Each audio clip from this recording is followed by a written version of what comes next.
Hey, what's up, guys? Welcome back to the TheFonoGuy. So, Apple launched their new iPad Pros with a come with M1 chipset, 5G Thunderbolt, and some amazing other specifications. We know that the iPad Pro will have a chipset similar to the M1, but it's not just similar. It is the M1 compared to the A12Z. CPU performance is 50%. The GPU is 40% up faster. You can configure this tablet with up to 16 gigs of RAM and up to 2 terabyte storage. The storage is also twice as fast as on the previous generation. And to make these tablets even more computer like, you get a Thunderbolt port. It has a peak transfer speed of 40 gigabytes and allow you to hook up external monitors up to 6K resolution as well as a super fast external storage. And if you somehow have a 10 gigabytes Ethernet, it can handle it that too. While you can connect an external display, you may have a trouble tearing your eyes away from the iPad own display. The rumors we write Apple has equipped the iPad Pro 12.9-inch with a mini LED panel. It calls that the Liquid Retina XDR display. Similar to the Pro Display XDR desktop monitor, it's a super bright, peaking up to 1600 nits and achieving 1000 nits full screen brightness, and it supports all the high quality imaging format HDR10, Dolby Vision, HLG.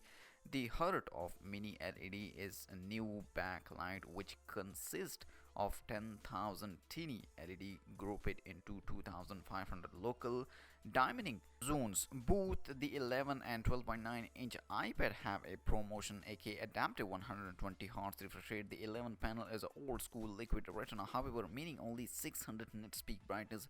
It's still supporting True Tone, use the DCI-P3 color gamut throck. While they can reveal some desktop in terms of performance, the iPad Pro are still mobile product and they now have a optional 5G connectivity at first for the series. In the US, this include Wave, which can hit 4 gigabytes under ideal condition. The 5G slots have an eSIM, so you can quickly sign up for a new plan. The new iPad Pro have an update true deep camera with a 12 megapixel sensor and ultra wide angle lens, 122-degree field of view, enable future debit center storage. When a video call, the tablet can zoom in and pen to keep you in the center of the frame, and if someone else sits based, it will zoom out so that the both of you are in the frame. The dual camera on the back got its own improvement. It's still 12 megapixel main and 10 megapixel ultra wide module plus a lighter scanner. Most of the improvement actually come from the faster ISP and NPU found inside the M1 chipset. They enable smart HDR3 and a low light. The lighter help with autofocus.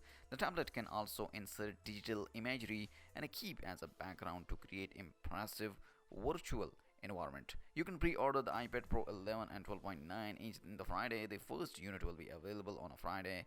You are better sit down for the pricing talk.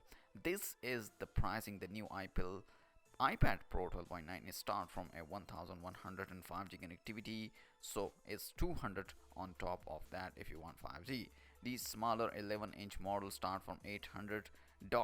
Note that the RAM capacity is tied to choose of storage. As you can see, this is the full price chart of the iPad Pro 12.9-inch and iPad Pro 11-inch. So let me know in the comment section, are you like this new iPad Pro from Apple, and also like this video and subscribe for more tech videos. I'll see you in my next video. Peace out.